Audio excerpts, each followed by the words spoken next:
Assalamualaikum warahmatullahi wabarakatuh.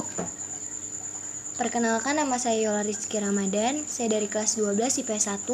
Saya absen 31.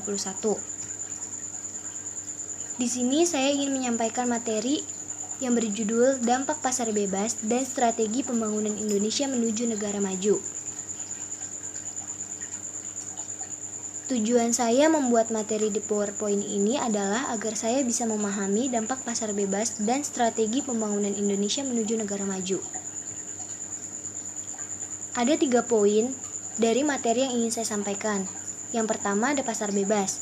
Pasar bebas di sini meliputi pengertian pasar bebas, ciri-ciri pasar bebas, kelebihan pasar bebas, kelemahan pasar bebas, dan fungsi pasar bebas. Yang kedua ada dampak pasar bebas terhadap Indonesia. Dampak pasar bebas terhadap Indonesia meliputi zona perdagangan bebas internasional, peran positif perdagangan bebas bagi Indonesia, dan peran negatif perdagangan bebas bagi Indonesia. Yang ketiga, ada strategi pembangunan Indonesia untuk menjadi negara maju. Strategi pembangunan Indonesia untuk menjadi negara maju meliputi tantangan yang harus dihadapi, kebijakan umum pembangunan nasional, dan penjabaran operasional dari nawacita.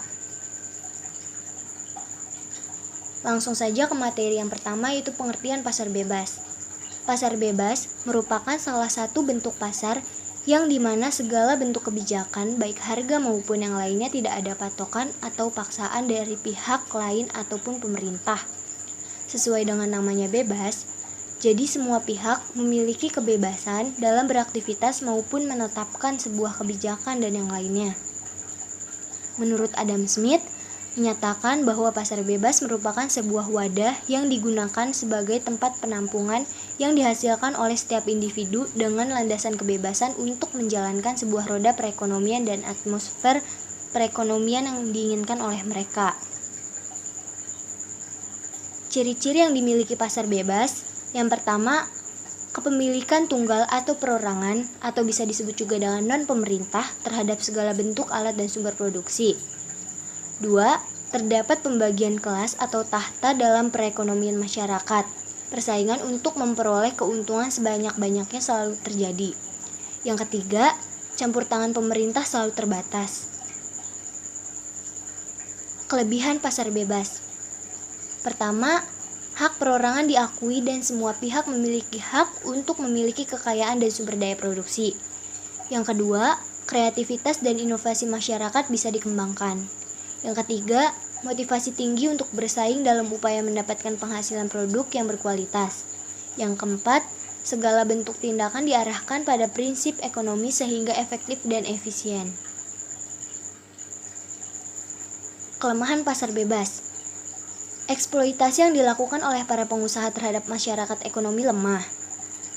Terjadinya monopoli yang berujung pada kerugian. Munculnya kesenjangan ekonomi dan banyak terjadi masalah dalam pasar. Dan yang terakhir ada fungsi pasar bebas. Yang pertama, pasar bebas bisa memberikan informasi dan juga lebih tepat tentang harga dan juga jumlah permintaan barang. Yang kedua, pasar bebas dapat memberikan perangsang pada para pengusaha agar dapat mengembangkan usaha mereka. Yang ketiga, pasar bebas juga dapat memberikan perangsang pada para pengusaha agar dapat memperoleh keahlian yang modern. Yang keempat, pasar bebas juga dapat memberikan dan juga merangsang penggunaan barang dan juga faktor produksi dengan cara yang efisien. Yang kelima, pasar bebas dapat memberikan kebebasan dengan sepenuhnya pada masyarakat agar dapat melakukan kegiatan ekonomi. Lalu, ada dampak pasar bebas terhadap Indonesia. Adam Smith, seorang filsuf dan pelopor ilmu ekonomi modern, berpandangan bahwa pasar bebas adalah suatu sistem ekonomi di mana seluruh kegiatan ekonomi mulai dari produksi, distribusi, dan konsumsi diserahkan sepenuhnya kepada mekanisme pasar atau pasar persaingan sempurna dalam istilah ekonomi. Lebih luas dari makna pasar persaingan sempurna, pasar bebas memiliki ciri-ciri seperti perdagangan barang tanpa pajak atau pembatasan perdagangan yang lain seperti peraturan, hukum, kuota impor, atau subsidi yang memberatkan pengusaha. Perdagangan internasional sebenarnya bukanlah hal yang baru. Perdagangan internasional atau biasa disebut dengan perdagangan antar bangsa-bangsa pertama kali berkembang di Eropa yang kemudian di Asia dan Afrika. Terjadinya perdagangan antar negara-negara di dunia pada awalnya didasarkan pada prinsip terjadinya kerja secara internasional sesuai dengan teori keunggulan komparatif yang dimiliki oleh setiap negara. Artinya, setiap negara mengkhususkan diri pada kegiatan ekonomi yang didasarkan pada keunggulan komparatif. Dalam konsep geografi dikenal sebagai nilai guna tempat. Motivasi kedatangan bangsa barat di negara Asia termasuk Indonesia pada mulanya untuk berdagang, seperti mencari rempah-rempah untuk diperdagangkan di Eropa. Zona perdagangan bebas internasional. Yang pertama, Uni Eropa secara resmi beroperasi sejak tanggal 1 Januari 1959. Yang kedua, Asosiasi Perdagangan Bebas Eropa atau EFTA dibentuk oleh 7 negara yang pada saat itu belum satu pun bergabung ke dalam Uni Eropa, yakni Inggris, Australia, Denmark, Norwegia, Portugal, Swedia, dan Swiss. Yang ketiga ada NAFTA atau North American Free Trade Agreement. Yang keempat ada AFTA atau ASEAN Free Trade Asia Area. Yang kelima ada ACTA atau ASEAN China Free Trade Area. Adapun peran positif perdagangan bebas bagi Indonesia. Yang pertama, meningkatkan kualitas dan kuantitas produk dalam negeri. Dengan perdagangan bebas internasional, produsen dalam negeri dipaksa terbiasa dengan iklim kompetisi yang keras. Proses imitasi dan inovasi yang berjalan secara simultan dapat meningkatkan kualitas produk dalam negeri. Produktivitas barang juga dapat terus ditingkatkan karena pasar impor sangat terbuka. Yang kedua, hambatan perdagangan cenderung berkurang, bahkan menjadi tidak ada. Tidak hanya tarif impor atau bea masuk membuat harga barang yang diperdagangkan secara ekspor lebih murah, sehingga nilai persaingannya lebih tinggi. Yang ketiga, peningkatan ekspor sehingga meningkatkan pendapatan nasional Indonesia. Yang keempat, meningkatkan peluang investor yang menanamkan modal dan membangun basis produksi di Indonesia. Adanya investor asing yang melaksanakan usahanya di Indonesia memiliki keuntungan antara lain banyak tenaga kerja terserap, pemerintah mendapatkan penghasilan berupa pajak, juga bahan baku dalam negeri dapat terserap oleh perusahaan asing. Yang kelima, menambah devisa negara melalui bea masuk dan biaya lain atas ekspor dan impor. Yang keenam, melalui impor, kebutuhan dalam negeri dapat terpenuhi. Yang ketujuh, mendorong kemajuan ilmu pengetahuan dan teknologi. Tidak hanya dalam bentuk modal, kerjasama internasional juga dapat dalam bentuk transfer ilmu pengetahuan dan teknologi. Yang kedelapan, menghidupkan sektor pariwisata sehingga menambah jumlah wisatawan ke Indonesia.